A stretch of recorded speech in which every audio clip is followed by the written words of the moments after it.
Hi friends, ఈరోజు నేను బెండకాయ ఫ్రై చూపిస్తున్నాను. ఎట్లా ముందు బెండకాయలు ఇట్లా పొడుగా కట్ చేసుకోవాలి.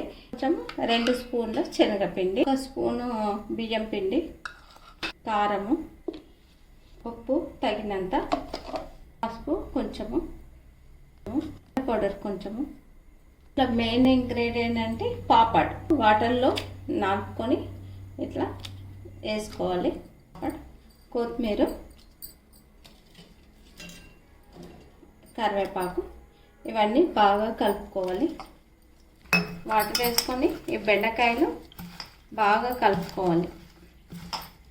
బెండకాయలు కారం ఉప్పు సరిపోయిందో లేదో ఒకసారి చెక్ చేసుకోవాలి.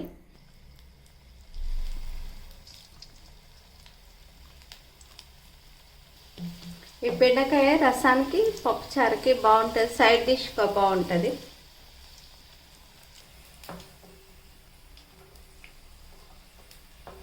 ఈ బెండకాయలు మరొకసారి ఫ్రై చేసుకోవాలి, డబుల్ ఫ్రై చేసుకోవాలి. ఇప్పుడు ఇది బ్రౌన్ కలర్ వచ్చింది, తీసేసుకోవాలి. బాగా క్రిస్పీగా వస్తుంది. ఎంతో టేస్ట్ అయిన బెండకాయ పాపడ్ రెడీ ఫ్రై. మీరు కూడా ట్రై చేయండి. Okay, thank you, bye.